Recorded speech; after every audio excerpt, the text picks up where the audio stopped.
नमस्कार, study IQ IAS Hindi channel पर आपका स्वागत है। मैं हूं अमृत उपाध्याय और जैसा कि थंबनेल में आपने देख लिया है, आज की ये पूरी चर्चा जो है हमारे दो शिक्षकों के बीच में है। मैं बीच में सिर्फ इसलिए हूं कि इन दोनों लोगों के बीच कभी बात को संभाल पाऊं, क्योंकि मुझे और परिचय कराने की ज़रूरत हालांकि नहीं पड़ेगी, दोनों लोग को आप जानते हैं, लेकिन फिर भी अतुल सर हैं जो इकोनॉमिक्स आपको पढ़ाते हैं और साथ ही डेली 4 बजे हिंदू और इंडियन एक्सप्रेस, लाइव मिंट, इन सब के एडिटोरियल वगैरह का एनालिसिस आपके सामने विश्लेषण करते हैं। और अमरेंद्र सर हैं जो रात 10 बजे इथिक्स में आपको मिलते हैं, साथ ही पॉलिटी के ज़बरदस्त शिक्षक हैं। और आज हमारी जो बातचीत होने वाली है दरअसल इथिक्स के बारे में नहीं है बल्कि पॉलिटी के बारे में। तो एक तरफ मेरे पॉलिटी के शिक्षक बैठे हुए हैं राज व्यवस्था के, एक तरफ इकोनॉमिक्स के। आज की जो चर्चा है, मैं बीच में क्यों बैठा हूँ, मुझे आज जानना है कि भाई ज़्यादा स्कोर आसानी से किस में किया जा सकता है, पॉलिटी में किया जा सकता है या इकोनॉमिक्स में। कल हुआ ये कि हम लोग ऐसे बैठे हुए थे और इस पर चर्चा चल रही थी, तो सब दोनों लोग के अपने अपने पक्ष हैं। मैं भी पॉलिटी वाला हूं, तो थोड़ा सा अभी आप अकेले हैं, ये भी ध्यान रखिए, मेरा इंक्लाइनेशन रहेगा थोड़ा इस तरह। तो बहुत स्वागत है पहले तो आप दोनों लोगों का। और मैं कंटेक्स्ट बता देता हूँ बच्चों को कि कल हम लोग ऐसे ही बैठे थे, चाय कप कर रहे थे, तो उसमें ये बात आई कि भाई पॉलिटी में बहुत आसानी से, इन्होंने कहा कि पॉलिटी में ना आसानी से बच्चे पकड़ लेते हैं, सवाल आसानी से पकड़ा जा सकता है। तो इन पर सर का कुछ उधर से रिप्लाई आया, तो मैंने कहा कि भाई इसको रिकॉर्ड कर लेते हैं, इसको आपके सामने लेके आते हैं, ठीक है। तो आइए ज़रा समझें कि है क्या माजरा।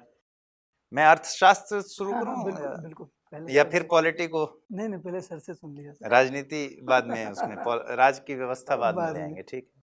तो सबसे पहले आप इस शुरू करते हैं। देखिए, अर्थशास्त्र के साथ क्या होता, मतलब पहले तो ये है कि कोई ऐसा विवाद नहीं है, क्योंकि हम चाहते हैं कि आप लोग पॉलिटी में भी सारे सवाल सही करके आएं और अर्थशास्त्र में भी करके आएं। हाँ, करना तो सारा ही मतलब है। इसमें कोई ऐसा कोई हित नहीं छुपा कि नहीं खाली इकोनॉमिक्स के सवाल आप सही करके आओ। इनफैक्ट मैं अपनी क्लासेस में सबको ये बोलता हूँ कि आप टाइम भी उसी हिसाब से आवंटित कीजिए, समय का भी जो आप बंटवारा करते हैं, कि आप सभी विषय पढ़ पाएं। क्योंकि अगर आप पॉलिटी में मान लीजिए सारे प्रश्न सही कराए या इकोनॉमिक्स में सारे प्रश्न सही कराए और बाकी में आपने कुछ भी नहीं किया या 10% 15% नंबर सही किए, जो कि बहुत कॉमन गलती है कि अक्सर बच्चे करते हैं कि 6-8 महीने एक सब्जेक्ट पढ़ते रहते हैं, और खास तौर पर जो लोग सेल्फ स्टडी करते हैं, और उसके बाद बाकी विषयों के लिए समय नहीं बचता। तो ये निश्चित तौर पे आपको एक सोच समझ के बंटवारा करना होगा कि आप एक संतुलित बंटवारा कर पाएं और सब में अच्छे मार्क्स ला पाएं। इकोनॉमिक्स को लेके, अपने विषय को लेके, पॉलिटी के बारे में अमरेंद्र बताएंगे, उसके बाद मैं बताऊंगा। लेकिन अर्थशास्त्र को लेके क्या है कि अर्थशास्त्र शुरुआत में जटिल लगता है, मैं इस बात से पूरी तरह से सहमत हूं। इनफैक्ट ऐसा भी हो सकता है कि आप पहले 5 चैप्टर, 7 चैप्टर, 10 चैप्टर पढ़ लें और उसके बाद भी आप प्रीलिम्स के सवाल ना कर पाए, मेंस के आप करना शुरू कर देंगे। क्योंकि आप अगर अर्थशास्त्र में प्रीलिम्स और मेंस का सिलेबस देखेंगे, सिलेबस तो नहीं कहना चाहिए, सिलेबस तो सेम ही है, लेकिन प्रश्नों का जो बंटवारा है वो आप देखें, तो मेंस में अर्थशास्त्र का जो मर्म होता है, विकसित अर्थव्यवस्थाओं ने या पूंजीवाद ने कितना विकास किया है, या फिर वो मानव विकास की दिशा में कैसे बढ़ी हैं, इस प्रकार के प्रश्न आते हैं जो कि किसी भी अर्थशास्त्र की पुस्तक के शुरू में कवर होता है। तो बहुत जरूरी है कि आप शुरुआत में, आप मेंस तो अटैक कर पाओगे, लेकिन आपको ऐसी फीलिंग आ सकती है, थोड़ी सी वो एक डराने वाली फीलिंग भी होती है कि आप 10 चैप्टर पढ़ चुके हैं, लेकिन आप जो विगत वर्षों के जो PYQs हैं, आप जब उन्हें करने बैठ रहे हैं तो आपसे प्रीलिम्स के शायद 1 सवाल या 2 सवाल ही हो रहे हैं, बाकी नहीं हो रहे। तो शुरुआत जटिल होती है। लेकिन इकोनॉमिक्स में क्या होता है, जैसे कई बार हिंदी पिक्चरों में नहीं होता है कि इंटरवल के बाद अचानक से हीरो का कैरेक्टर बदल जाता है, वो एक ऐसे भटका हुआ सा आदमी होता है, फिर अचानक से वो नायक बन जाता है, जैसे नायक फिल्म में ही होता है।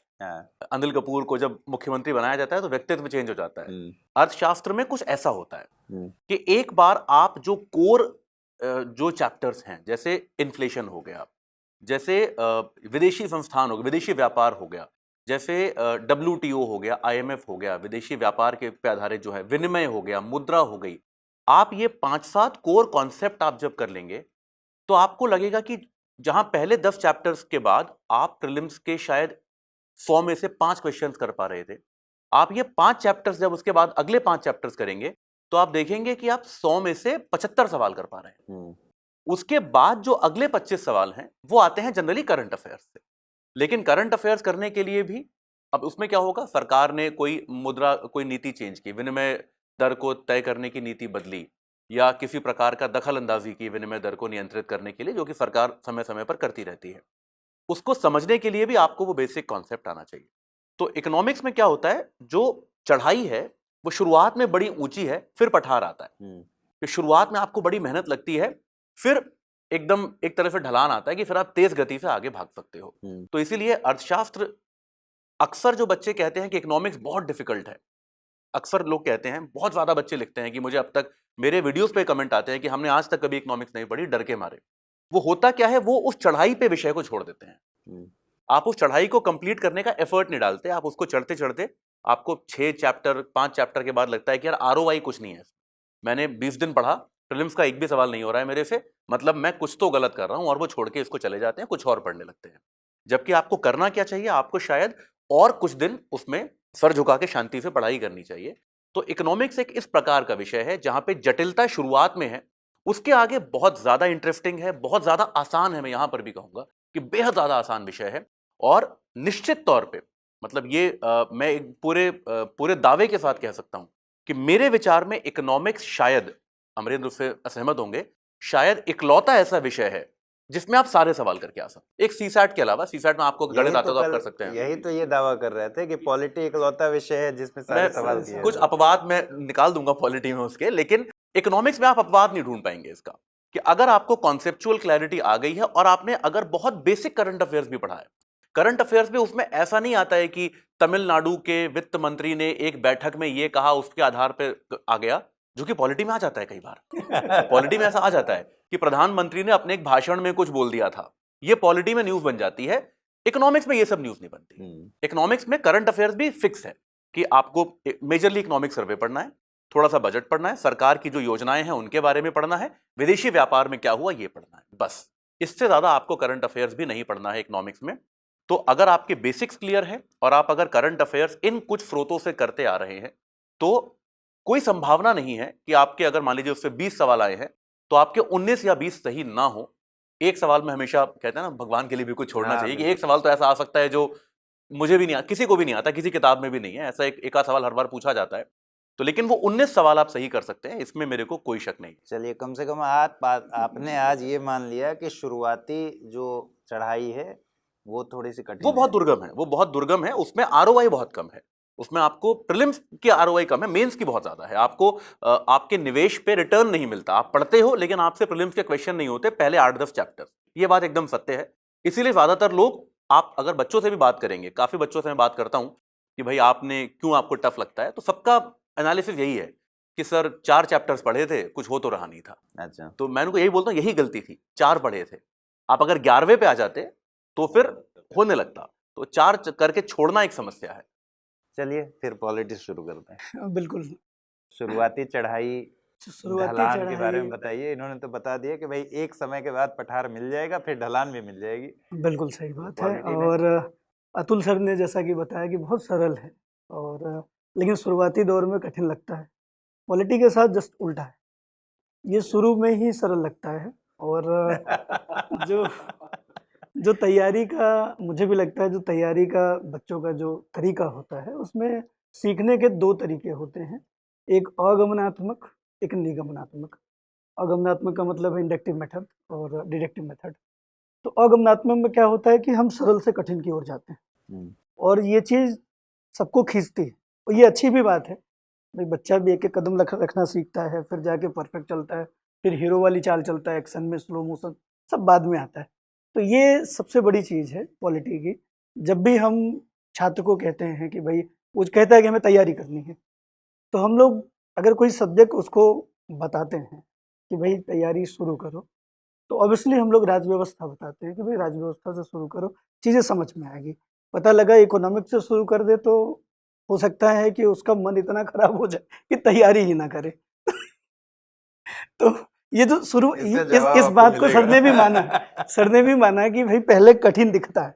तो भाई अब 2 टाइप के लोग हैं, हमारी ज़रूरत ये होती है कि बच्चा भाई पहले आए तो उसके लिए सरल, और राजव्यवस्था सरल भी है। इवन इसका बड़ा अच्छा उदाहरण है कि जब छात्र के पास पहली बार जब वो प्रीलिम्स में बैठा होता है, पहली बार बैठे दूसरी बार, लेकिन प्रीलिम्स जब उसके पास पेपर आता है और पेपर वो खोलना शुरू करता है, तो उसके बाद एक बात समझ में आती है कि ये पेपर करना कहाँ से है।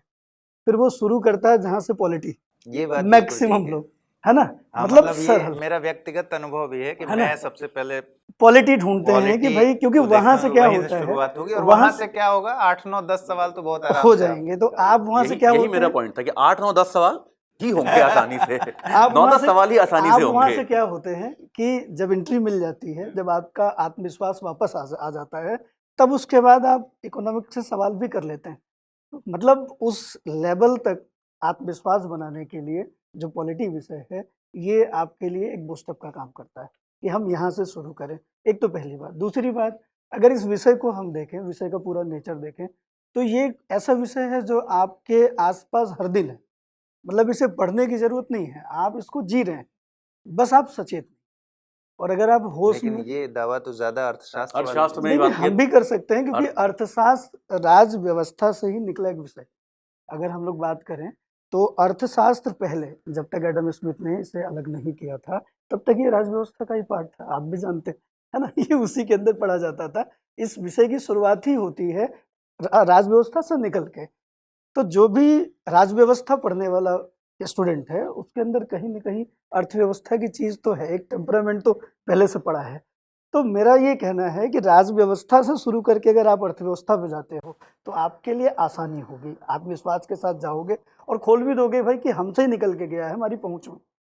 लेकिन शुरुआत अगर उससे आप करोगे तो थोड़ी कठिनाई हो सकती है। इसलिए मैं बार बार ये कहता हूँ कि राज व्यवस्था की जो सरलता है वो इस रूप में है कि आप उसको जी रहे हैं। और हम लोगों ने भी देखा है, हालांकि संपत्ति बड़ा इंपॉर्टेंट है, राज व्यवस्था में बताया जाता है। अरस्तु है, वो कहता है कि संपत्ति व्यक्ति के व्यक्तित्व के प्रदर्शन के लिए सबसे सबल साधन है। लॉक है, वो कहता है कि 3 नेचुरल राइट्स हैं, जिसमें एक स्वतंत्रता है, एक जीवन है और एक संपत्ति है। और उससे पूछा कि भाई तीनों में सबसे इंपॉर्टेंट कौन सा है, तो उसने कहा भाई संपत्ति। संपत्ति रहेगी तो जीवन रहेगा, और जीवन रहेगा तब स्वतंत्रता रहेगी। तो इस बात को मानते हैं, लेकिन इस बात को हमारे भीतर डालने का जो काम है वो राजव्यवस्था कर रही है। तो पहली बात तो राजव्यवस्था इस रूप में है। दूसरा, थोड़ी सी सरलता, विषय की सरलता की बात करें, क्योंकि ये ज़्यादा बोधगम्य क्यों होता है, सब कुछ आपके आसपास है। मतलब राज्यसभा के लिए आजकल राज्यसभा टीवी आता है, लोकसभा के लिए लोकसभा टीवी आता है, और राजनीति के लिए आप जान ही रहे हैं, वर्तमान में राजनीतिक दल गांव के उस किनारे जहां तक लोग कुछ सोचते भी नहीं थे, वहां टीवी लगा है कि भाई देखना एक क्या क्या चीजें चल मुझे रही है। लगता है कि सही बात है कि एक पॉलिटी के साथ जो प्लस पॉइंट हो जाता है, खास करके पूरी हिंदी पट्टी की अगर बात करें, कि लोगों में अवेयरनेस इस बारे में ज्यादा है, ज्यादा है, जागरूकता है, लोग रुचि ज्यादा चर्चा करते हैं चर्चा बचपन करते से हैं। ही। एक बाद में ये नहीं बताना है कि एमपी का मतलब क्या होता है, बिल्कुल, संसद का मतलब संसद क्या का होता मतलब है क्या ना। होता है। तो ये जो अवेयरनेस है, इसकी वजह से भी पॉलिटी थोड़ी सी सहज लगती है। इकोनॉमिक्स के साथ होता है कि आपको पढ़ाई के तौर पर शुरू करना पड़ता है, और अगर शिक्षक बहुत बढ़िया हो जी, और जो आपके रोजमर्रा में ऐसी चीजें हो रही हैं जो इकोनॉमिक्स से जुड़ी हुई हैं, उसको अगर उससे जोड़ दे किताब से, जैसा आप एग्जाम्पल दे रहे थे, तो फिर बात बन जाएगी। इसमें देखिए 2 चीजें हैं। पहली चीज तो ये है कि राजनीति में खास तौर पे नॉर्थ इंडिया में, उत्तर भारत में हिंदी पट्टी जो है, मैं अपनी क्लास में अक्सर बोलता हूँ कि आप किसी भी, मैं इनफैक्ट जब मैं अपने बच्चों को आंसर राइटिंग के लिए बोलता हूँ तो मैं उनको हमेशा ये बोलता हूँ कि आपका आंसर एक चाय की दुकान पे बैठी हुई चर्चा से अलग होना चाहिए। क्योंकि चाय की दुकान पर चर्चा होती है। हाँ, मैं जहाँ से आता हूँ, हमारे यहाँ लोग आप किसी भी चाय की दुकान पर चले जाएं, बिल्कुल। वो आपको रूस और यूक्रेन के युद्ध के बारे में लेकिन आपको सर, वहाँ चर्चा होती हुई मिल इस जाएगी। बात पे ध्यान देना पड़ेगा, आजकल चाय वाले ही सारी इकोनॉमी चला रहे हैं, चलिए उस पर कभी इकोनॉमिक्स की क्लास में चर्चा करेंगे है कि ना। उस इकोनॉमी चलाने में क्या क्या समस्याएं इवन हैं। मतलब हमारी बड़ी संस्थाओं में भी जो आधार है अर्थव्यवस्था का, वहां पे भी आजकल मानविकी विषय के लोग लीड कर रहे हैं। इसमें क्या होता है कि अर्थव्यवस्था में, माफ कीजिएगा, राजनीति में एक रुचि रही है हमेशा से। वो बहुत मतलब कॉमन है। इनफैक्ट वो उत्तर भारत में भी नहीं है। अगर आप आंध्र प्रदेश में जाएंगे तो वहां पर भी, जैसे शायद मैंने आंध्र प्रदेश से ज्यादा राजनीतिक तौर पे जागरूक राज्य नहीं देखा आज तक। कि आंध्र प्रदेश में आप देखेंगे स्कूलों में, बच्चों में और सामान्य व्यक्ति में, एक ऑटो रिक्शा चलाने वाले में जिस प्रकार की राजनीतिक जागृति है, जिस तरह से उसको एकदम क्लियर होता है कि मैं किसको वोट दे रहा हूं और क्यों वोट दे रहा हूं, हाँ, ये तो बात उतनी है। आपको उत्तर भारत में नहीं मिलेगी। जैसे महाराष्ट्र में जहां से मैं आता हूं वहां पर उतना नहीं मिलेगा आपको वर्तमान में। लेकिन होता क्या है, कई बार मुझे ऐसा लगता है कि आप जो रुचि के कारण आप जो विषय सीखते हो, आपको यूपीएससी की तैयारी में उसको अनलर्न करना पड़ता है। मैं इसको एक्सप्लेन बिल्कुल करूंगा बिल्कुल बिल्कुल। आपको, क्योंकि होता क्या है, मैं उत्तर भारत से आता हूं, मैं ओरिजिनली उत्तर प्रदेश से हूं। हम लोगों ने अपने सारे बचपन अपने घर परिवार में, समुदाय में जिस प्रकार का राजनीतिक विमर्श देखा, वो राजनीतिक विमर्श संविधान सम्मत नहीं है। हम्म, मतलब मैं बहुत ही स्पष्ट हाँ, तौर पे ठीक मैं है, बिल्कुल मैं बिल्कुल बिल्कुल स्पष्ट तौर पे ये बिल्कुल कहता हूं। बिल्कुल। मैं ज्यादा उसके कोई दो राय मैं नहीं। ज्यादा विस्तार में नहीं जाऊंगा उसमें, क्योंकि वो उचित नहीं होगा। लेकिन जिस तरह का राजनीतिक वो एक विमर्श हमने समय देखा, तक पढ़ने के बाद जो हमारे विद्यार्थी हैं वो खुद भी समझ वो खुद पाएंगे। समझ जाते हैं। वो खुद समझ जाते हैं कि इसमें क्या है कि जो विमर्श हम देखते आए हैं और जिस विमर्श से हम 20 साल 25 साल तक एक्सपोज रहे हैं, वो संविधान सम्मत नहीं है, वो उचित नहीं है। आपसे एक सिविल सर्वेंट के तौर पे वो अपेक्षा नहीं है कि आपने जिस तरह का विमर्श देखा। और क्योंकि मैंने भी पॉलिटी पढ़ाई है, काफी समय तक पढ़ाई है, तो कई बार क्या होता है कि इस बात को अनलर्न करा पाना बहुत जटिल होता है। आप लोगों को बताते रहिए, लोग आपसे सहमत हो जाएंगे कि हाँ सर, आप जो कह रहे हैं लॉजिकली ठीक है। लेकिन लेकिन हाँ, हम तो यही सुनते आए हैं हमेशा से।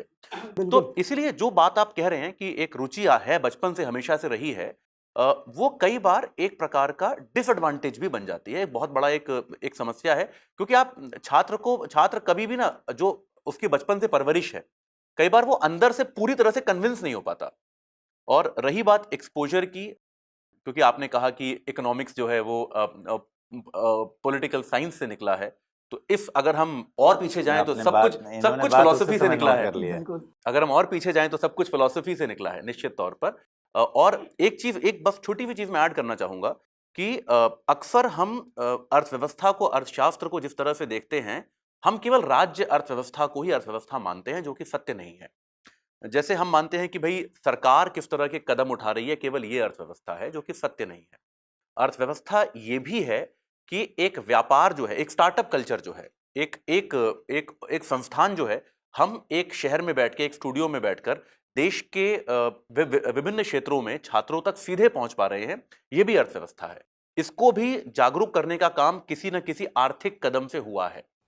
तो हम सबके जीवन को जितना राजनीति प्रभावित करती है, उससे कहीं ज्यादा मैं नहीं कहूंगा फिर से, लेकिन कम से कम उतना तो निश्चित तौर पर अर्थव्यवस्था भी हमको प्रभावित करती है। और ये केवल प्रभाव ये नहीं है कि बजट में टैक्स कितना है, या फिर किस चीज पर कितनी ड्यूटी लगाई गई है, या फिर किसका आयात और निर्यात अलाउड है या फिर बैंड है। वो इस पर भी है कि मेरे व्यक्तिगत जीवन में, जैसा आपने कहा कि स्वतंत्रता का अधिकार है, जीवन का अधिकार है और संपत्ति का अधिकार है, ये 3 आपने मूल अधिकार बताए। ठीक है, स्वतंत्रता और जीवन, ये दोनों संपत्ति से जुड़े हुए हैं। हाँ हाँ, मैंने एक्सेप्ट किया भाई। बिल्कुल, स्वतंत्रता संपत्ति के अंदर ये दोनों निहित हैं। बिल्कुल, ये मैंने शुरू में ही मैंने एक्सेप्ट किया, लेकिन इनका भी जो नज़रिया है वो राज्य के परिप्रेक्ष्य में आता है। जैसे अभी हम लोग 2-3 बड़ी विचारधारा की बात करें, जैसे समाजवाद है, सोशलिज्म की बात होती है, या कम्युनिज्म की बात होती है, या कैपिटलिज्म की बात होती है, पूंजीवाद, समाजवाद, साम्यवाद। ये तीनों ही विचारधारा में एक चीज़ देखी जाती है कि राज्य का नियंत्रण है या राज्य का नियंत्रण नहीं है, या कितना है, बैलेंस है। तो मैं यही बताने का प्रयास कर रहा हूँ कि जितनी भी चीज़ें हैं वो आती घूम फिर के राजनीति के इर्द गिर्द है।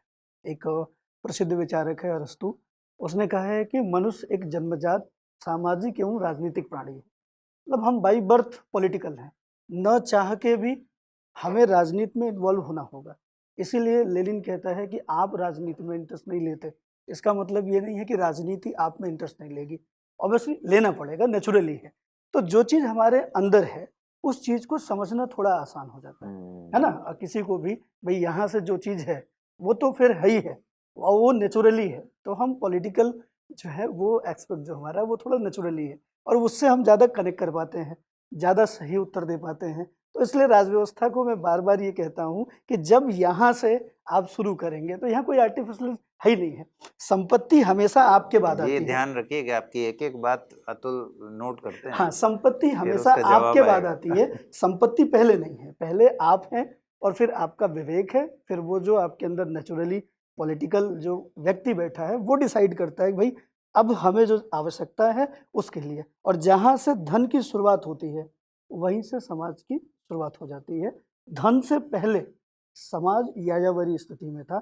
जैसे ही धन के वितरण की बात शुरू होती है, एक विचारक है बहुत फेमस है, रूसो, वो कहता है वो पहला व्यक्ति जिसने जमीन के एक टुकड़े को घेर के ये कहने का प्रयास किया ये मेरा है, वही पहला व्यक्ति था जिसने समाज का निर्माण किया, और वहीं से फिर बाकी लोगों ने अनुकरण शुरू कर दिया और ये जो आज की स्थिति है वो स्थिति बन गई।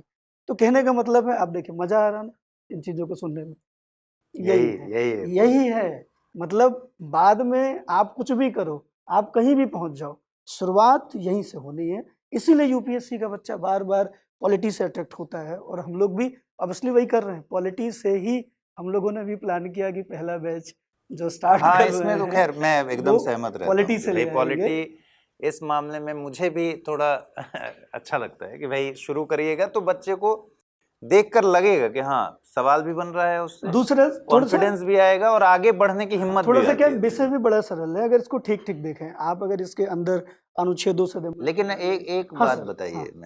पहले मैं एक बात मैं काउंटर हाँ, करना चाहूंगा। बहुत काउंटर सारे बताइए। विचारक वो ठीक, लेके आ रहे हैं, ठीक। तो मैं विचारकों के विचारक कार्ल मार्क्स को लेके आता हूँ। नहीं, मैं जो आप कहेंगे मैं उससे एग्री हूँ, नहीं, मैं सही है ना। पूरे का पूरा समाज का जो स्ट्रक्चर है वो मार्क्स ने भी कहा कि वो अर्थ से ही डिसाइड होता है। कार्ल मार्क्स का ये कहना है कि यहाँ तक कि परिवार की भी जो संकल्पना है, जो कि शायद राजनीति को भी अगर हम राज्य से अलग कर दें, तो राजनीति क्या है कि आप और मैं साथ में बैठे हैं और आप और मैं एक दूसरे की तरफ किस प्रकार का सामाजिक व्यवहार कर रहे हैं, कि क्या ये उचित होगा कि मैं आपसे आप करके बात ना करूं या आपके गले में हाथ डाल के बैठूं, या उचित नहीं होगा। ये भी एक प्रकार की राजनीति। हाँ, जैसे निर्णय जहां पर एक व्यक्ति से बढ़ के दो व्यक्ति हो जाते हैं, वहां पर राजनीति आ जाती है। तो मार्क्स का ये कहना है कि कोई भी राजनीति या कोई भी संस्थान जो बना है उसका कारण एक आर्थिक है, उसके पीछे जो उसका बेस है, जो उसका आधार है, वो अर्थव्यवस्था ही है। या मैं बहुत ही सबसे आसान एग्जांपल जो होता है, 1 मिनट में रोकूंगा। हाँ। उसने जो अर्थ का नाम लिया, उस अर्थ के संबंध में ये अर्थ नहीं है धन वाला, केवल ध्यान रखिएगा वो अगला बिंदु मेरा भी यही था, भौतिकता है, मतलब पूरी अर्थ है, ये वाली अर्थ। अगला बिंदु मेरा भी यही था, तो मैं भी उस पर अर्थ सर राज व्यवस्था की पकड़ में है। मैं अभी आता हूं। तो अभी मार्क्स ने यहां तक कहा कि यहां तक कि परिवार की भी आवश्यकता कब महसूस हुई। व्यक्ति पहले स्वच्छंद रहता था, जिसके साथ चाहिए संबंध बनाता था और खुलेआम घूमता था, लेकिन जब सरप्लस हुआ, सरप्लस किसी भी चीज का हो सकता है, सरप्लस मतलब अनाज का भी हो सकता है, कुछ उसको पत्थर मिल गए, हथियार मिल गए, उसका भी हो सकता है। अब जब उसके पास उसकी आवश्यकता से अधिक चीजें हो गई तो उनको वो सहेज कर रखना चाहता था। ये प्रवृत्ति है, ये व्यक्ति की प्रवृत्ति है, जैसा कि अमरिंदर ने भी कहा, ये व्यक्ति की प्रवृत्ति है, यही पॉलिटिकल प्रवृत्ति है। अब ये क्या है, ये प्रवृत्ति अगर है तो इसको वो चाहता है कि अब इसको हम आगे कैसे बांटें। इसके लिए उसने परिवार नाम की सामाजिक और राजनीतिक व्यवस्था शुरू की कि भाई मैं चाहता हूं कि जो मेरा एक तरह से जैविक अंग हो, उसी को मेरा संपत्ति या मेरे पास जो भी सरप्लस है, जो भी अतिरिक्त चीजें हैं वो मिले। तो ये बात भी समझने की आवश्यकता है कि अर्थ और राजनीति, ये दोनों, एक तो अर्थ का मतलब केवल नकदी नहीं है, केवल पैसा नहीं है, अर्थ एक सोचने का तरीका है, अर्थ एक सोचने का तरीका है, एक विचारधारा है।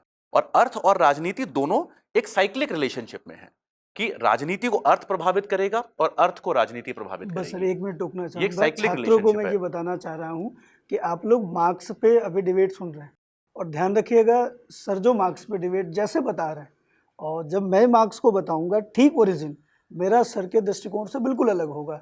यही आपको करना है यूपीएससी में। जब आप शुरू करते हैं तो वहाँ यही प्रॉब्लम होती है कि आप ये डिसाइड करने लगते हैं कि कौन सा वाला मार्क्स सही है। हाँ, हमें यहाँ पे ऐसा नहीं है। देखिए अब इसमें बहुत अच्छी बात इन्होंने कही कि एक व्यक्ति अर्थशास्त्र के नज़रिए से अगर आपको मार्क्स के बारे में बात कर रहे हैं और एक व्यक्ति अगर बात कर रहे हैं, एक शिक्षक बात कर रहे हैं राज्य व्यवस्था के लिहाज से, तो दोनों में अंतर है। और फाउंडेशन कोर्स में जैसे बैचेस शुरू होंगी तो कई बार ऐसा होगा कि 14 फरवरी से बैच शुरू हो रहा है। जिन छात्रों को, जिन विद्यार्थियों को नहीं पता है उनको लिए बता दूं मैं कि 14 फरवरी से फाउंडेशन कोर्स हिंदी में पहला बैच शुरू हो रहा है, और स्टडी IQ IAS हिंदी का ये बहुत बड़ा वेंचर है।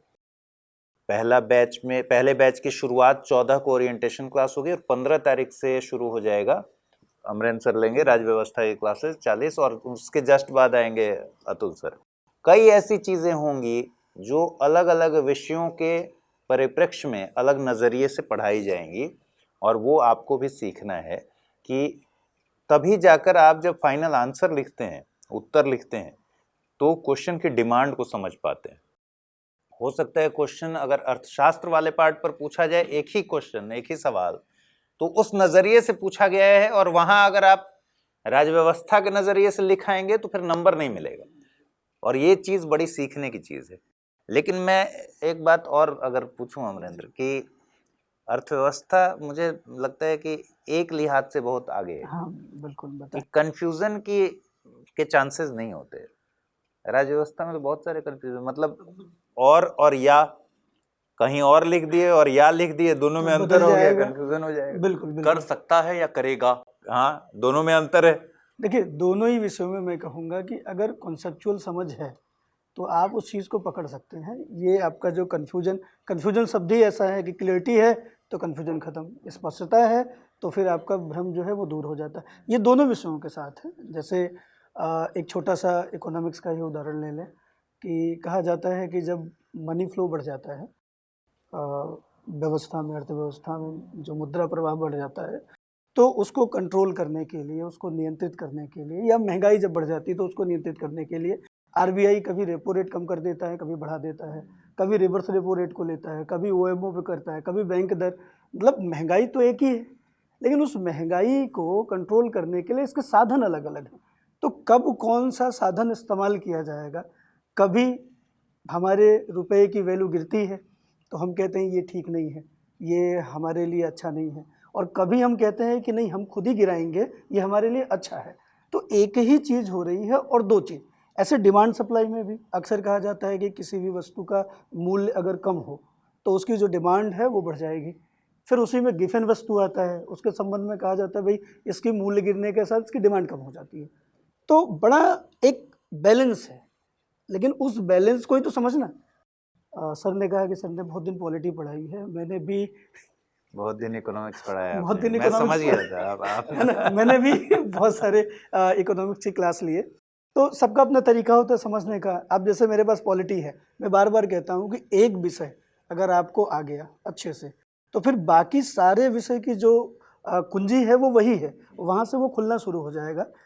मैंने बहुत ट्राई किया अपनी तैयारी के दौरान कि मैं इकोनॉमिक्स समझूं, लेकिन दुर्भाग्य रहा ऐसे शिक्षक नहीं मिले जो इंटरेस्ट जगा सके। बाद में जब आवश्यकता पड़ी, ज़रूरत पड़ी, रोज़गार की ज़रूरत है, भाई पॉलिटी ख़त्म हो गया, अब आपकी क्लास नहीं है, तो भाई हमने ठान लिया इकोनॉमिक्स पढ़ाएंगे। पढ़ा, जब खुद से समझा तो हमें लगा बस एक ही नियम है इकोनॉमिक्स में, सब जगह बस एक ही नियम है, उसको आप समझ ले तो शुरू हो जाए। मैंने किताबें उठाई, वहाँ से शुरू होता है नेशनल इनकम। मैंने सर फोड़ा, वो मेरे समझ में पल्ले पड़ा नहीं, क्योंकि उसको समझने के लिए फिर वो खुलता ही चला जाएगा। तो मैंने क्या किया, इकोनॉमिक्स को अलग ढंग से शुरू किया। मैंने मुद्रा से शुरू किया, क्योंकि इकोनॉमिक्स का सबसे बड़ी चीज़ मुद्रा ही है। तो मैंने मुद्रा के विकास शुरू किया। भैया मुद्रा का विकास अगर हमने शुरू कर दिया तो मुद्रा कब से, कहाँ से, कैसे आई, अब ये मुद्रा आती कहाँ से है, तो पता लगा कि मुद्रा के दो, एक बाजार हमारा है मुद्रा का, एक आरबीआई हमारे पास मुद्रा का। अब आरबीआई पढ़ना शुरू कर दिया, बाजार पढ़ना शुरू कर दिया, वो खुलता चला जाएगा। फिर आपका जो भुगतान संतुलन, फिर पता लगा सबसे लास्ट में मिला नेशनल इनकम। अब वहाँ जाते जाते कुछ समझाना ही नहीं बच्चे को, तो वो पूरा का पूरा उल्टा हो गया किताब से।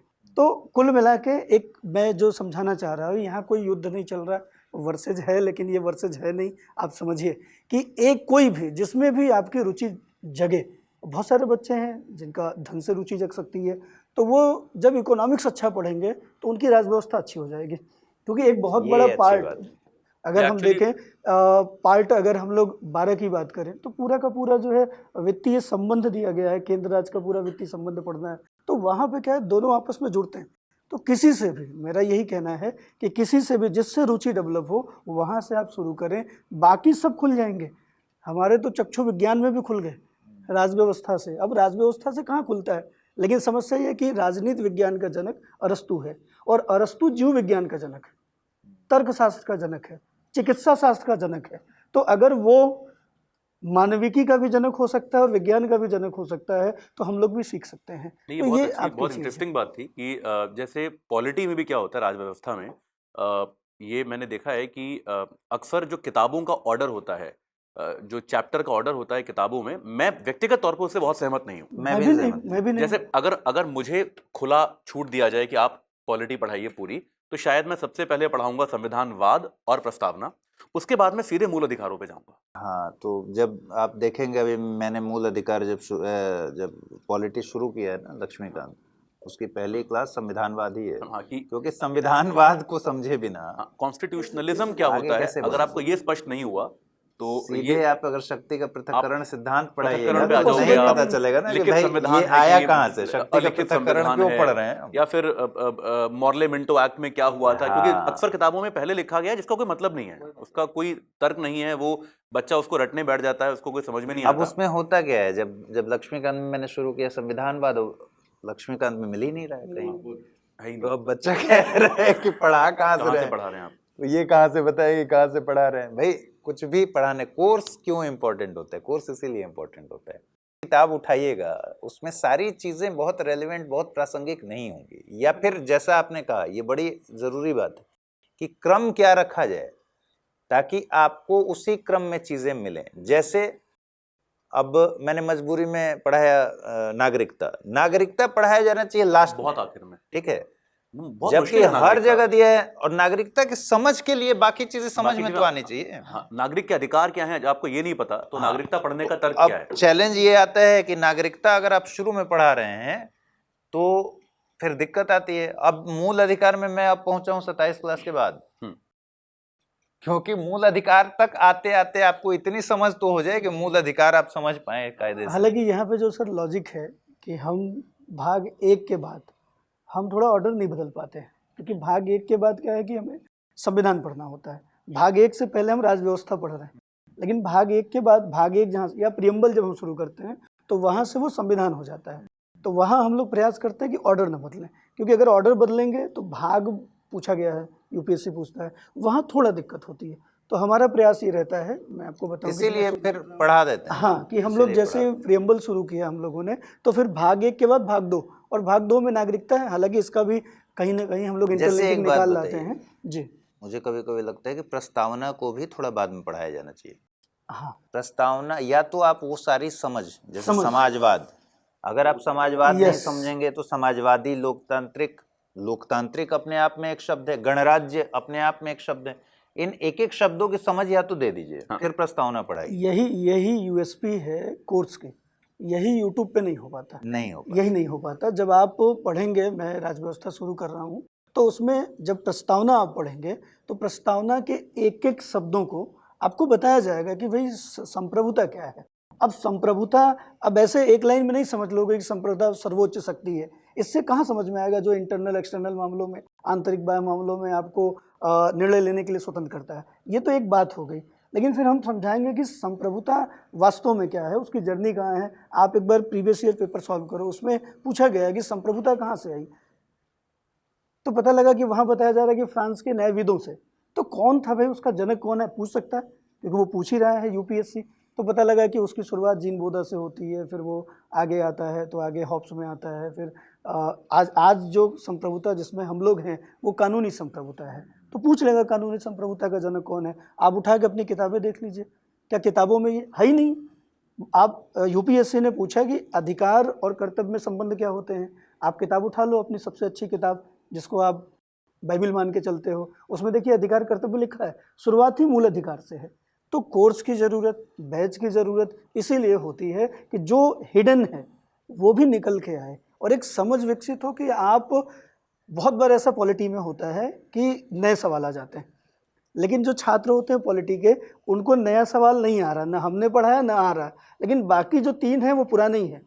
सही बात। तो उत्तर उनके ऐसे सही हो जाते हैं कि वो 3 तो उनके पुराने ही है, तो वो 3 तो आ रहे हैं, नया वाला नहीं आ रहा है, कोई नहीं, यही सही होगा। तो बहुत बार ऐसे हो जाते हैं। कोर्स का एक फायदा ये भी होता है कि अक्सर पाठ्य पुस्तक जो होती हैं वो बहुत पहले की छपी होती हैं, हाँ, और अपडेटेड नहीं। उनका नया वर्जन जो आता है उसमें, जैसे मैं आपको रमेश सिंह का भी एग्जांपल दे सकता हूँ, क्योंकि जिसको मैं अभी करंटली डील कर रहा हूँ।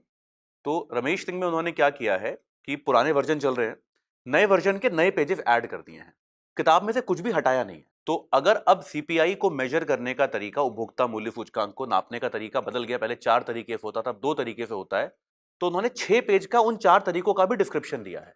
बिल्कुल, वहाँ जबकि वो नहीं पढ़ना, अब नहीं उसको पढ़ना, 10 साल हो गए। और दिक्कत ये है कि उसको पढ़ के कंफ्यूज होना है। उसको अब उसके बाद नया पेज डाल दिया गया है कि 2012 के बाद से या इस तारीख के बाद से अब इसको ऐसे नापा जाता है, शहरी और ग्रामीण। इसके बाकी वर्गीकरण खत्म कर दिए गए हैं। तो आपने क्यों बताया पीछे के 10 पेज आपने, बच्चे ने क्यों उसको फालतू पढ़ा, 4-5 पेज जो भी थे वो। तो ऐसा पॉलिटी में बहुत होता है। पॉलिटी में भी आप देखेंगे तो आपको जो एग्जाम्पल दिए होते हैं, खूब आपको अगर राज्यपाल का आचरण अच्छा नहीं रहा या राज्यपाल बायस्ड रहा, उसके उदाहरण दिए होंगे आपको रोमेश भंडारी के समय के। बिल्कुल रोमेश भंडारी तब थे जब मैं स्कूल में था। बिल्कुल। तो अभी तो मतलब आप आज की दुनिया से कितने एग्जाम्पल उठा सकते हैं आप? तो आप वर्तमान उदाहरण क्यों नहीं उठा सकते? आप आजकल के एग्जाम्पल उठा के उनके बारे में क्यों नहीं बात कर सकते? केसेस में ये दिक्कत है। जैसे सबसे इंपॉर्टेंट है कि बहुत सारी चीजें आप जब पढ़ते हैं उसमें सुप्रीम कोर्ट के केसेस का रेफरेंस लेते हैं, और एपेक्स कोर्ट शीर्ष न्यायालय है, उसके जो निर्णय हैं वो इतने इम्पोर्टेंट हैं कि एक एक महत्वपूर्ण टॉपिक के साथ एक दो निर्णय तो लगे ही हुए हैं। लगे हुए, बिल्कुल लगे हुए। अब समस्या ये है कि 2019 में कोई निर्णय आया है, 2020 में कोई निर्णय आया है, और आप निर्णय अगर पढ़ रहे हैं अभी तक 1990 वाला, हाँ। तो अपडेट रहिए कि उसमें भी अपडेशन हो चुका है ना। जैसे श्रेया सिंघल केस जो है, जो बहुत ही आइकॉनिक, बहुत बड़ा केस है, लक्ष्मीकांत में नहीं दिया हुआ है, आज भी नहीं दिया हुआ है। जबकि अब तो आई थिंक 1.5-2 साल हो गया वो डिसीजन आए हुए, लेकिन लक्ष्मीकांत में अभी भी श्रेया सिंघल नाम नहीं है। तो आप सब पढ़ेंगे श्रेया सिंघल केस निश्चित तौर पे कोर्स में, लेकिन श्रेया सिंघल का नाम अभी भी नहीं है लक्ष्मीकांत में, जहां पे आप स्वतंत्रता की बात करते हो, जहां पे आप अभिव्यक्ति की स्वतंत्रता की बात करते हो, श्रेया सिंघल का मेंशन अभी भी नहीं है लक्ष्मीकांत में। तो ये एक समस्या होती है। बहुत सारे छात्र यही पूछते रहते हैं कि सर यूट्यूब से पढ़ रहे हैं तो कोर्स क्यों ले? हो जाएगा। तो ये जो आज की आप जो ये चर्चा देखेंगे तो आपके समझ में आएगा कि मतलब ये होना चाहिए, इंपॉर्टेंट है, कोर्स में ये होना चाहिए, है ना? वो यूट्यूब पे संभव नहीं है। सर आपकी यूट्यूब क्लासेस देख रहे हैं तो पूरी तैयारी हो जाएगी। पूरी तैयारी छोटी तैयारी नहीं है। हाँ, बहुत बड़ी चीज है, ये समझिए। आज मेरे एक करीबी रिश्तेदार का फोन आया, छोटा भाई है, और उसने पूछा कि मतलब भैया मुझे तैयारी करनी है शुरू। मैंने करो। तो उसने सेम सवाल पूछा कि आप लोग जो यूट्यूब पर सारा कर रहे हैं उससे नहीं हो जाएगा। हम बोले कि देखो ऐसा कुछ भी नहीं है जो नहीं होगा, ये भी एक बात सत्य है। बिल्कुल बिल्कुल सत्य है, क्योंकि ऐसे कई सारे उदाहरण भी हमारे सामने सेल्फ स्टडी से करने वाले लोग हैं। बस ये है कि उन्होंने अपनी दिशा, सही दिशा रखी, समझी, खोजी, लेकिन तैयारी बड़ी है। और बस ये है कि सड़क बन गया, रूट पता है, तो दिल्ली से जयपुर जल्दी पहुंच जाइएगा। जंगल के रास्ते जाएंगे, पहुंचेंगे तो तब भी पूछते पाछते कभी ना कभी पहुंचेंगे, समय लगेगा। तो बस यही होता है कि कोर्स आपको वो डायरेक्शन दे देता है, कोर्स आपको वहां तक पहुंचाने का पूरा रास्ता बता देता है। क्योंकि ये सारे लोग जो आपके साथ जुड़ गए ना, एक पूरी टीम जुड़ गई, इसके पीछे बैकएंड पर 200 लोग बैठे हुए हैं, वो जुड़े हुए हैं आपसे, तो आपके लिए सारी चीजें सहज होती जाती हैं। बताने वाला बताते जाता है कि भाई अब यहाँ से लेफ्ट मुड़ो, अब यहाँ से राइट मुड़ो, तो आसान हो जाता है। ये अंतर है, ठीक है। चलिए मेंस के लिहाज से अगर बात करें, आंसर लिखने के लिहाज से, उत्तर लेखन के लिहाज से इकोनॉमी टफ मानेंगे या सहज मानेंगे? इकोनॉमिक्स बहुत आसान है एक्चुअली, मेंस के लिए बहुत आसान है। इकोनॉमिक्स मेंस में तो बहुत ज्यादा स्कोरिंग है। प्रीलिम्स में फिर भी मैं बताया कि शुरुआत के चैप्टर्स से आपको नहीं हो पाता है, क्योंकि आगे के जो चैप्टर्स हैं उन पे और करंट अफेयर्स पर आधारित काफी आता है। मेंस के लिए इकोनॉमिक्स मेरे ख्याल से सबसे ज्यादा सरल भाग है, क्योंकि उसमें जो प्रश्न स्कोरिंग भी है, बहुत ज्यादा स्कोरिंग है, बहुत ज्यादा स्कोरिंग है। क्योंकि एक तो उसमें बहुत ज्यादा कॉन्फ्लिक्ट ऑफ इंटरेस्ट नहीं है, कोई इस तरह का नहीं है कि किसी भी चीज को लेके दो मत हैं, और जहां पर अगर दो मत हैं तो दोनों का विचार एकदम स्पष्ट है। बहुत ज्यादा फाइन लाइन कहीं पर नहीं है ऐसा कि आपको सोचना है कि अच्छा अगर हम मुद्रा, अगर हम मान लीजिए बाहर से ज्यादा कर्जा लेते हैं तो हमारी अर्थव्यवस्था पर उसके अच्छे प्रभाव क्या पड़ेंगे, बुरे प्रभाव क्या पड़ेंगे, आप सोच सकते हैं। वो आपको हम लोग पढ़ा देंगे, उसमें कोई बहुत ज्यादा मुश्किल चीज नहीं है।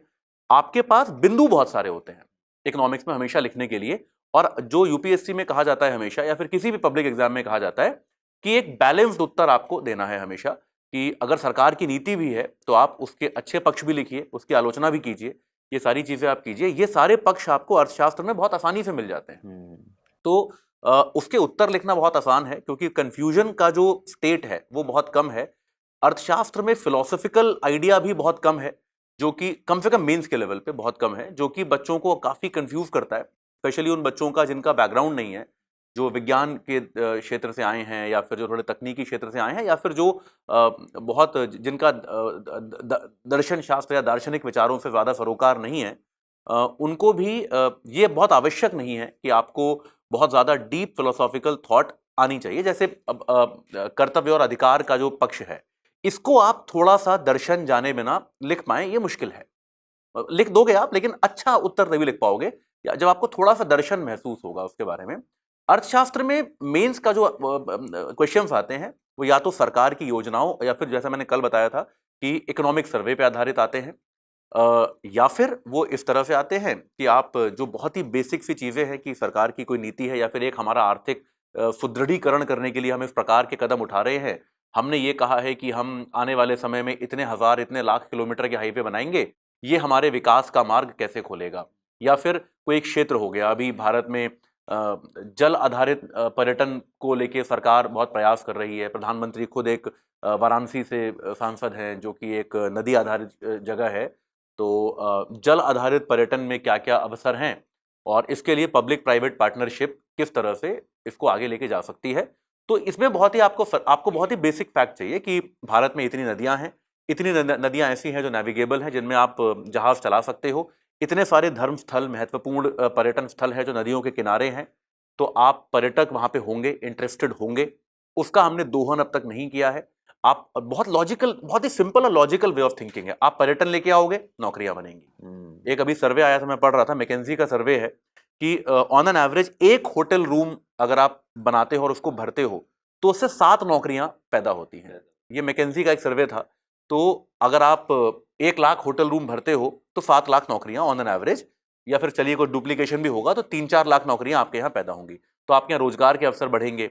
आप जो चाहते हो कि आपके देश के सुदूरवर्ती क्षेत्र भी जो हैं वो एक अंतर्राष्ट्रीय नक्शे पर आए, वो आएंगे। क्योंकि आपका पर्यटक अगर घूम रहा है तो वो केवल आगरा और बनारस तो जाएगा नहीं, वो डिब्रूगढ़ भी जाएगा, वो बहुत सारी जगहों पर और जाएगा। नदियां जो है, नदियां राष्ट्रीय सीमाओं को नहीं जानती। जैसे अभी जो ये गंगा विलास भी जो हमारा क्रूज चला, ये बांग्लादेश से भी होके जाएगा। तो भारत और बांग्लादेश के आर्थिक और राजनीतिक संबंध सुदृढ़ होंगे ही होंगे इससे, क्योंकि आपको एक बहुत बड़ा रिसोर्स अब शेयर करना है। तो आप अगर इतना भी सोच पा रहे हो, ये मैंने आपके सामने बैठे बैठे प्रश्न सोचा और उस प्रश्न के लिए 4-5 बिंदु सोचे, अगर आप इतना लिखकर आ गए तो इस प्रश्न पे आपको बहुत अच्छे अंक मिलने वाले हैं। आप इसमें फिर चुनौतियां और लिख दो बस थोड़ी सी, कि चुनौतियां क्या है कि भारत के नदी प्रदूषण जो है वो भारत में एक बहुत बड़ा बिंदु है, जिसको सुलझाने में हमारी सरकारें, सक्सेसिव सरकारें विफल रही हैं, बहुत सफल नहीं रही हैं। और दूसरा यह है कि नदियां अक्सर जो बहुत सारे जो पर्यावरण के तौर पे संवेदनशील क्षेत्र हैं वहां से गुजरती हैं। और इस मामले को लेके भी भारत का ट्रैक रिकॉर्ड बहुत अच्छा नहीं है कि हमने रेलवे लाइनें बिछाई, हमने ये नहीं देखा कि वहां गैंडे और हाथी भी रहते हैं। सही बात। तो ये भी हो सकता है कि जो नदी नदी वाला जो हमारा इकोसिस्टम है उस पर भी इसका नकारात्मक प्रभाव पड़ेगा। और इसको लेके भारत का जो ट्रैक रिकॉर्ड है बड़ा प्रॉमिसिंग है नहीं, आपको बहुत आश्वस्त नहीं करता कि हमने ये संतुलन अच्छे से बनाया है। बस इतना आपको लिखना है। आपके सामने बैठे बैठे मैंने एक प्रश्न बनाया, प्रश्न बना भी दिया, उसका आंसर भी आपको, उसका पॉजिटिव नेगेटिव उत्तर दे दिया। समझ लीजिए कि फाउंडेशन कोर्स में आपको जब पढ़ाया जाएगा तो उत्तर लेखन के और ये चिंता है आपकी खत्म हो जाए। और ये लगभग परफेक्ट उत्तर है। मतलब इतना अगर आप उत्तर लिख के आएंगे तो 12.5 में से जो भी मैक्सिमम आपको मिल सकता है 7.5-8 नंबर, वो इस पे मिल जाएगा। तो इकोनॉमिक्स मेंस के दृष्टिकोण से बहुत ज्यादा हाई स्कोरिंग विषय है। तो मेंस में तो अगर आपको लगता भी है कि थोड़ा, कुछ बच्चों को लगता है इकोनॉमिक्स से डर, मेंस में तो आपको इकोनॉमिक्स पर विजय प्राप्त करनी ही होगी, क्योंकि वो आपको एक एज देगा 10, 12, 15 नंबर का, जो बहुत क्रिटिकल एज है, बहुत क्रूशियल है वो आपके लिए। ठीक है, यहीं पे छात्र गलती भी करते हैं। और एक चीज़ और मैं कहना चाहूँगा, राजव्यवस्था में बड़ा स्पष्ट है कि राजव्यवस्था में 4, 5, 6 सवाल परंपरागत रूप से होंगे जो कोई भी कर लेगा। और पहले सवाल थोड़े जोड़ के आते थे, अभी तो बहुत पिछले 2-3 सालों से ये बिल्कुल साफ ये एक अच्छी बात है ना। कि वो पूछ रहे हैं कि राष्ट्रपति का चुनाव बताइए, सीधा सीधा सवाल पूछ रहा है कि जो निर्वाचन आयोग है उसकी शक्तियाँ बताइए। जो लोग नहीं जानते हैं मैं बता दूं कि देखिए, पहले एक ज़माना था जब 2 ऑप्शनल रहा करता था, ऑप्शनल पेपर 2 रहा करता था। तो मेरे ख्याल से हम सारे लोग हाँ 2 वाले हैं। ठीक है, तो 2 ऑप्शनल का ज़माना था। अब उसके बाद बीच का जो दौर था, जो बदलाव अभी दिख रहा है ना, बीच में मेंस के क्वेश्चन को भी समझने में दिमाग लगाना पड़ता था, क्योंकि वो बहुत जटिल तरीके से जानबूझकर पूछा जाता था कि पहले तो बूझो तो जाने, बूझो तो जाने, बूझ उत्तर तो लो, बाद में तो देखना। फिर वो तो आप कुछ पहेली अगर लिखोगे। सॉल्व कर लिया आपने, लिख देंगे लिख तुरंत देंगे। और फिर नंबर मिल जाएगा। आजकल लेकिन एक अच्छी पहल, अच्छा बदलाव कहूंगा मैं, कि आपको विषय की जानकारी हो, आप करंट अफेयर्स से उसको लिंक कर पा रहे हैं, अपडेटेड हैं, आपसे सीधा सीधा सवाल पूछा जाता है। मेंस का आप उठाइए जब मेंस का पेपर, तो उसमें आपको लगेगा कि अगर आपको इसकी जानकारी है, आपको सीधा सीधा उसको हो लिखना जाएगा। है और बहुत आसानी से अब सवाल पूछे जाते हैं। बिल्कुल। तो पॉलिटी के मुख्य परीक्षा की अगर बात करें, पेपर सेकंड में आता है और उसमें एक बड़ा पार्ट आईआर का है, वो भी इससे जुड़ जाता है। अगर हम पूरे सेकंड पेपर की बात करें तो अक्सर अगर एवरेज मार्किंग की हम लोग बात करें, ये मैं बार बार कहता हूँ कि सेकंड पेपर थर्ड पेपर की average marking first paper fourth paper की अपेक्षा कम है। इवन अगर हम औसत की बात करें तो 75 to 80 नंबर है, ये आप समझिए 250 में। तो इसके पीछे का कारण थोड़ा समझा जाए कि वो क्या है। वो कारण है करंट अफेयर्स, क्योंकि इन्हीं तो ये ऐसे पेपर हैं जो सबसे ज़्यादा डायनेमिक हैं, और डायनेमिक में भी कुछ ऐसा नहीं है कि कोई अलग चीज़ है, करंट अफेयर्स ही आपको जोड़ना है और वहीं से चूक हो जाती है। पॉलिटी का अगर हम लोग बात करें, जो पेपर बनाया जाता है उसमें से मैंने कहा 3 4 5 तो बिल्कुल स्टैटिक्स हैं, वो आप कर लेंगे। उसके बाद 2-3 तरह के और सवाल आते हैं, जैसे पूछ लिया गया कि सुप्रीम कोर्ट की जो न्यायिक सक्रियता है वो संघवाद में अड़ंगा है, ऐसा पूछ लिया गया है ना। तो उसको जब हम लोग पढ़ाते हैं तो इस पर डिस्कस करते हैं, और ये तो चैप्टर में भी आपके लिखा हुआ है। तो बहुत छोटा सा, मतलब थोड़ा सा अगर आपका जो दृष्टिकोण है वो तुलनात्मक हो गया तो आप इसको भी कर लेंगे। अब तीसरा पक्ष क्या बचता है, करंट अफेयर्स। जैसे सर ने इकोनॉमिक्स में बहुत सारे आपको सवाल बताए, ये सेम सवाल हो सकता है कि सेकंड पेपर थर्ड पेपर की जगह सेकंड पेपर में हो, सेम सवाल, क्योंकि इतना ज़्यादा आपस में राज व्यवस्था और अर्थव्यवस्था का जो करंट अफेयर्स वाला पार्ट है वो इतना जुड़ गया है। और पिछली बार तो ऐसे बहुत सारे सवाल थे जो आना था फर्स्ट पेपर में, आया थर्ड पेपर में, और जो सेकंड पेपर का था वो फोर्थ पेपर में पूछा गया, एथिक्स में जाके पॉलिटी पूछ रहे हैं। तो ये बहुत क्लैरिफिकेशन नहीं है, ये समझिए। तो वहाँ पे बस केवल क्या है, विषय। जैसे एक छोटा सा सवाल है कि हम गरीब हैं इसलिए गरीब हैं, एक बहुत पुराना सवाल रहा है, और इतना पुराना है कि हम लोग ईयर नहीं बता सकते, फिर तब आप छोटे रहे होंगे। तो अब इसी प्रश्न का अगर यही प्रश्न पूछा जाता है फोर्थ पेपर में, तो इसके दार्शनिक दृष्टिकोण होंगे, फिर हम विचार से बाकी चीज़ों से जोड़ेंगे। यही प्रश्न अगर थर्ड पेपर में पूछा जाता है तो भाई इसका दृष्टिकोण ही बदल जाएगा। हम गरीब इसलिए हैं क्योंकि हमारे पास बचत नहीं है, बचत नहीं है तो निवेश नहीं है, निवेश नहीं है तो फिर लाभ नहीं है, लाभ नहीं है आर्थिक तो गतिविधि प्रति कम है। व्यक्ति आय कम है, और प्रति व्यक्ति आय कम है तो राष्ट्रीय आय कम है, इसलिए हमारा देश गरीब है। तो मतलब पूरा आंसर ही जो है ना वो बदल गया, दृष्टिकोण। तो एक तो ये ध्यान रखना है कि जो सवाल आप देख रहे हैं, अब पूछा गया सेकंड पेपर में, तो प्रयास करिए कि उस पर राज व्यवस्था वाला दृष्टिकोण अपनाइए, अर्थव्यवस्था वाला नहीं। और थर्ड पेपर में पूछा गया है तो प्रयास करिए कि अर्थव्यवस्था पे फोकस करिए, उसके जो नौकरियां निकल रही हैं, जो इन्वेस्टमेंट आ रहा है, जो पर्यटन बढ़ रहा है, फिर आप उस पर फोकस करिए। ये एक बड़ी चीज़ है। तो बड़ा अलगाव नहीं रह गया है।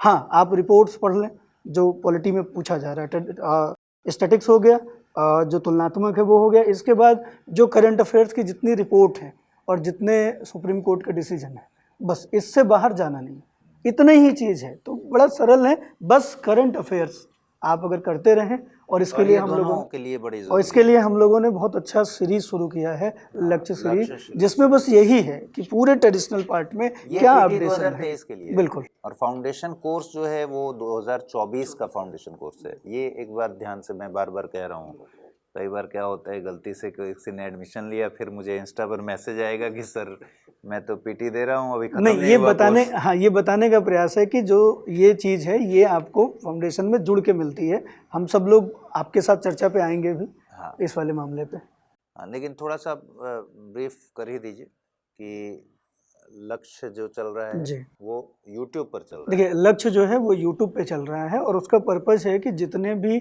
आपके परंपरागत विषय हैं जिसमें करंट अफेयर्स जुड़ता है, समसामयिकी जुड़ती है, उन विषयों पर 1 वर्ष का जो समसामयिकी अभी तक जुड़ा है उसका रिवीजन बैच हम लोग करा रहे हैं 2023 पीटी के लिए। और ध्यान रखिएगा, बाद में इसका उपयोग आप मेंस में कर लेंगे, ये एक एडिशनल चीज़ है। ये दोपहर 1 बजे, हाँ, दोपहर 1 बजे ये लाइव आता है आपका। और जो फाउंडेशन कोर्स है वो फाउंडेशन कोर्स पूरा यूपीएससी के आईएएस के एग्जाम के लिए एक पूरा कोर्स है, सर जिसमें आप 2024 13 से 14 महीने करीब समय देंगे। डेली 3 घंटे की एक क्लास होगी, उसके अतिरिक्त में सीसेट की एक कक्षा होगी जो आपको रिकॉर्डेड मिलेगी। ये लाइव, सारे लाइव मिलेंगे। सीसेट की कक्षा आपको रिकॉर्डेड फॉर्मेट में मिलेगी और एक करंट अफेयर्स का वीडियो डेली मिलेगा जो दिन भर जितना इंपॉर्टेंट करंट अफेयर्स है वो उसमें मिलेगा। साथ में फिर mains answer writing, prelims test series, एक साप्ताहिक रिवीजन प्रोग्राम है। इसी तरीके से मेंटोरशिप, जिसमें आपके साथ एक मेंटोर अटैच रहेगा, वो आपको गाइड करेंगे, ठीक है। और भी बहुत सारे इसके जो फीचर्स हैं वो आप देख सकते हैं। जैसे ज्ञानवाणी सत्र है जिसमें जो सीनियर ब्यूरोक्रेट्स हैं उनसे या फिर सफल लोग हैं उनसे आप अपने डाउट्स पूछेंगे हर हफ्ते, इस तरीके का है। फिर उत्तर लेखन में आपको तुरंत 24 घंटे के भीतर जांच करके कॉपी रिमार्क्स के साथ, टिप्पणी के साथ मिल जाएगी, ठीक है। हैंड रिटन नोट्स एक बड़ा अच्छा फीचर है ये, ठीक है। एक बार हैंड रिटन नोट्स के बारे में जरूर हाँ, बताइए। देखिए जो हैंड रिटन नोट्स है वो क्या होता है कि जो कक्षाएं आपकी चल रही होती हैं लाइव, उसमें ही हमारे जो एक्सपर्ट हैं जिन्होंने ऑलरेडी साक्षात्कार दे रखा है, ऐसे लोग बैठ के उसी क्लास से जो इम्पोर्टेंट चीज़ें हैं वो नोट्स बनाते हैं, जिसमें डायग्राम्स भी होते हैं, पॉइंट्स भी होते हैं। तो आप लोगों का बड़ा सवाल रहता है कि सर नोट्स कैसे बनाएं, कक्षा क्लास नोट्स कैसे बनाएं। तो क्लास नोट्स आपको जाएगा, हर कक्षा के बाद क्लास नोट्स आपको जाएगा। तो बहुत थोड़े समय बाद आप भी सीख जाओगे कि किसी क्लास में हम अपना नोट्स कैसे बनाएं। तो ये भी आप बहुत अच्छा फीचर है, ये आप तक जाएगा। हर क्लास के बाद उस क्लास का क्लास नोट्स मिलेगा और ये उस नोट्स के अतिरिक्त है जो आपको ऑलरेडी मिल रहा है। इसमें एक बड़ा फायदा इसका ये भी है कि अक्सर शुरुआत में बच्चों पर, क्योंकि हर जगह उन्होंने पढ़ा होता है कि नोट्स बनाने हैं, तो वो सुनने पर फोकस करने की बजाय या फिर चर्चा पे ध्यान देने की बजाय सब लिखना शुरू कर देते हैं। मतलब मैंने एक्चुअली ऐसा देखा है, मेरे अपने मित्र थे जो तैयारी कर रहे थे, उनमें से कुछ आईएएस बने हैं जीवन में, लेकिन उनके बारे में ये था कि अगर टीचर ने बीच में खांसा भी तो वो भी लिख देते थे, ऐसा उनके बारे में जोक था। तो ये सत्य है कि नोट्स शुरू में समझ नहीं आता, क्योंकि आपको समझ नहीं आ रहा क्या छोड़े क्या टीचर लिखें, कुछ बोल रहा है, आपको समझ ही नहीं आ रहा कि इसमें इंपॉर्टेंट क्या है या नहीं। वो good morning everyone, let's start with the studies, ये भी लिख दिया है, गुड मॉर्निंग एवरीवन। तो अब इसमें क्या होता है कि बच्चा टीचर पर फोकस ही नहीं कर रहा है कि वो दरअसल चर्चा क्या हो रही है, उस बात का तर्क क्या है, उस पर वो फोकस नहीं कर रहा है, जिसको समझना जरूरी है। तो ये भी बहुत अच्छी चीज है कि शुरुआत की कुछ क्लासेस में ये बर्डन आपके ऊपर नहीं रहेगा। हाँ, कि यार मुझे नोट्स तो बनाने ही है। आप आगे, हम सब चाहेंगे कि आप अपने नोट्स बनाएं, ये हम चाहेंगे क्योंकि बहुत काम आएंगे आपके रिवीजन में। लेकिन शुरुआत की क्लास में आप पर बर्डन नहीं है कि आप नोट्स बनाएं, आप चर्चा पे फोकस करें। उससे आप देखकर सीख सकते हैं कि नोट्स को किस तरीके से अरेंज करना है अपना। अच्छा, एक बात ध्यान रखिए कि जो ऐसी गलतियां हैं ना, जो हम लोग बात करते हैं कि शुरू में पता नहीं चलता, एक किताब के सारे लाइन हाइलाइटर से अंडरलाइन है, ये सबने किया है, एक से बढ़कर एक टॉपर। ये धीरे धीरे समझ में आता है कि भाई इस पूरी किताब में यही 2 लाइन था जो काम, इस पूरे पन्ने में यही 2 लाइन काम का था, बाकी तो सब बेकार रहा है, सही लफाजी है। मुझे लक्ष्मीकांत याद आता है। मुझे लक्ष्मीकांत बुक दोबारा खरीदनी पड़ी थी क्योंकि मेरे पहले वर्जन में हर शब्द अंडरलाइन था, हर शब्द अंडरलाइन था। मतलब अगर हर शब्द अंडरलाइन है मतलब कुछ भी अंडरलाइन नहीं है, ऑब्वियसली तो कोई मतलब नहीं रह गया। तो मुझे उसको रख के मैं एक नई कॉपी खरीद के लाया था उस बुक की, ताकि इसको दोबारा ठीक से पढूं। ये सबने किया है। एक चीज़ है, कोई शॉर्टकट नहीं है यूपीएससी का, ये समझिए। ये एक मेहनत का काम है, कोई शॉर्टकट नहीं है। हम लोगों ने एक ही किताब 3 बार, पहले ब्लू से पेन से, तीसरी बार ये होता था कि अब पेन चलाओगे तो पन्ना नीचे खिंच रहा है ना, ये स्थिति रही है। तो आप समझिए कि ये इसका कोई शॉर्टकट नहीं है, आपको आना है और अपना समय जो है मजबूती से दे के करना है। ठीक है, तो उम्मीद है कि आज की ये चर्चा बहुत ही महत्वपूर्ण थी और सबसे अच्छी बात की बहुत क्वालिटी चर्चा। मैं तो सोच रहा हूँ कि इस तरह का कोई प्रोग्राम होना चाहिए। बिल्कुल ठीक है, ये काफ़ी अच्छा था, सार्थक चर्चा है। और इसमें देखिए कई तरह के उदाहरण भी आ गए। इस बहाने की पॉलिटी या फिर इकोनॉमिक्स, किस में अच्छा स्कोर करें। सच तो ये है कि दोनों में ही स्कोर करना है और दोनों ही इस लिहाज से बहुत ही अच्छे विषय हैं। अगर आपको अर्थशास्त्र से डर लगता है, आप सुबह 10 बजे क्लास देख लीजिएगा स्टडी IQ IAS हिंदी पर। मेरा दावा है कि स्टडी IQ IAS हिंदी पर सुबह 10 बजे की क्लास, अगर शुरुआती 3-4 क्लास भी आप देख लेंगे और आपको इकोनॉमिक्स से प्यार ना हो जाए तो फिर बताइएगा। सर की क्लास देखिए सुबह 10 बजे, और उस पर अगर आपको शुरू में लगे कि भाई क्लास देखने का भी टाइम नहीं, उस पर जाकर कमेंट्स पढ़ लीजिएगा। आपको समझ में आ जाएगा कि वो बच्चे जो कभी इकोनॉमिक्स नहीं पढ़े थे वो आज की तारीख में कैसे इकोनॉमिक्स से प्यार करते हैं। इनसे तो करते ही हैं। ठीक है। इसी तरीके से पॉलिटी में अभी सर की क्लास नहीं है, पॉलिटी में मैं ही क्लास ले रहा हूँ यूट्यूब पर, लेकिन अभी डेमो में एक आपका पॉलिटी का डलवाऊंगा तो आपको समझ आ जाएगा कि भाई पॉलिटी सर कैसा पढ़ाते हैं। एथिक्स देख लीजिए तो ऐसे भी पता चल जाएगा कि एथिक्स में जिस तरीके से, खास बात क्या है अमरेंद्र सर की, इनका 2 विषय था, तो एक दर्शन था ना, बिल्कुल, फिलॉसफी और पॉलिटिकल साइंस। तो इनके साथ फायदा हर जगह हो जाता है, एथिक्स में भी हो जाता है क्योंकि दर्शन वाला हिस्सा है, पॉलिटी में भी, पॉलिटिकल साइंस में भी हो जाता है, आईआर पर भी गहरी पकड़ है। तो इस कोर्स में आपको इतने संपूर्ण टीचर्स पढ़ाएंगे और बहुत ही अफोर्डेबल कीमत पर ये कोर्स आपके लिए उपलब्ध है। तो और ध्यान क्या रखना है, 23 के लिए नहीं, 24 के लिए, 2024 के लिए जो बच्चे शुरू कर रहे हैं वो 14 फरवरी से बैच को ज्वाइन कर सकते हैं। डिटेल्स डिस्क्रिप्शन में लिखा हुआ है, एक लिंक है, उस पर क्लिक कीजिएगा तो आप वहां पहुंच जाइएगा जहां पर इस कोर्स की पूरी जानकारी है। ठीक है, दोनों में ही स्कोर करना है भाई, पॉलिटी में भी और इकोनॉमिक्स में भी, और आप करेंगे, निश्चित तौर पर करेंगे। चलिए, तो आज के लिए इजाजत दीजिए, आप लोग का भी बहुत बहुत शुक्रिया, मिलते हैं किसी और वीडियो में। धन्यवाद सर।